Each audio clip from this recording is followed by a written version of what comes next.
गरीब साध साध सब नेक हैं, आप अपनी ठोरे, जो सतलोक ले जावेंगे वो साधु कोई और।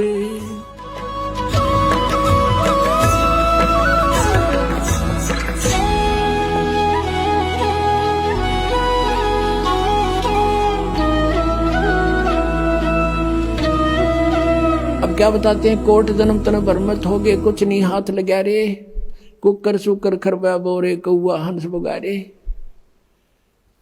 कोटि जन्म तू राजा की, ना मिटी न मन की आशा, भिक्षकों का दर दर गुम्या, मिला ना निर्गुण रासा। आदरणीय गरीबदास साहिब जी की परमेश्वर कबीर साहिब जी ने दिव्य दृष्टि खोल रखी थी। उन्होंने आज से अरबों खरबों पहले की सारी घटनाएं एजिटी चित्रित कर रखी हैं, और उनको वो घटनाएं चलचित्र की तरह दिखाई देती थी।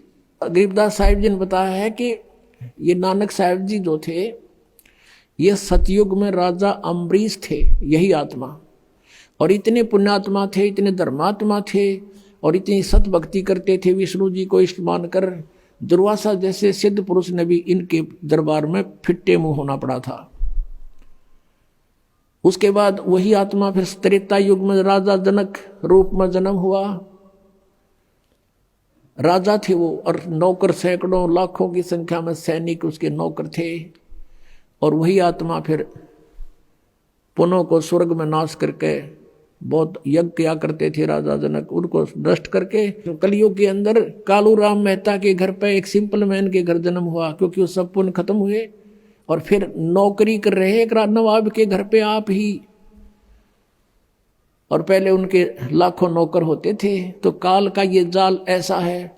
जब नानक साहिब जी को अपने पिछले जन्म दिखाए परमात्मा ने कि आप राजा थे, राजा जनक भी आप थे, और अब आप क्या हो, पेटा भर गया उस पुण्यात्मा का भगवान देखकर। इनको कहते हैं जो दृढ़ भक्त होते हैं उनको भगवान मिलते हैं। उस दिन के बाद फैसला कर लिया पूरा हिंदू समाज। नानक साहिब जी के पिता भी विरोधी हो गए थे कि के पैदा हो गया हमारे देवताओं ने बुरा बतावे, और सब ब्राह्मण विरोधी हो गए थे कि ये पागल हो गया, इसका पता नहीं क्या हो गया, ये सब उल्ट सुल्ट बोल रहा है।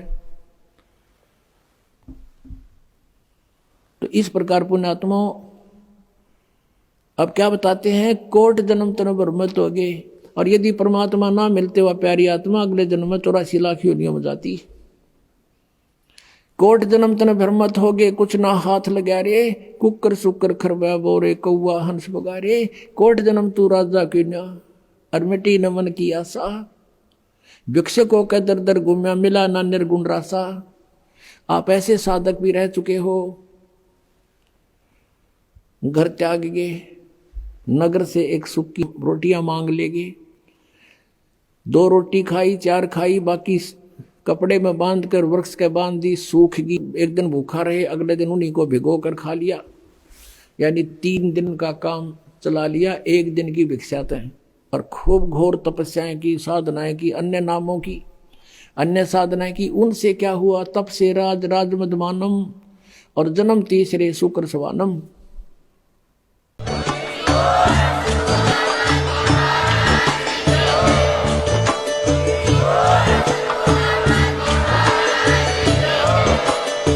सुन रहे थे जगत गुरु तत्वदर्शी संत रामपाल जी महाराज जी के मंगल प्रवचन। अधिक जानकारी के लिए विजिट कीजिए हमारी वेबसाइट www.jagatgururampalji.org। संत रामपाल जी महाराज जी के शुभ आशीर्वाद से पूरे विश्व भर में 500 से भी ज्यादा नाम दीक्षा केंद्र हैं, जिन पर संत रामपाल जी महाराज जी द्वारा ऑनलाइन निशुल्क नाम दीक्षा दी जा रही है। अपने नजदीकी नाम दीक्षा केंद्र का पता करने के लिए संपर्क करें 8222880541।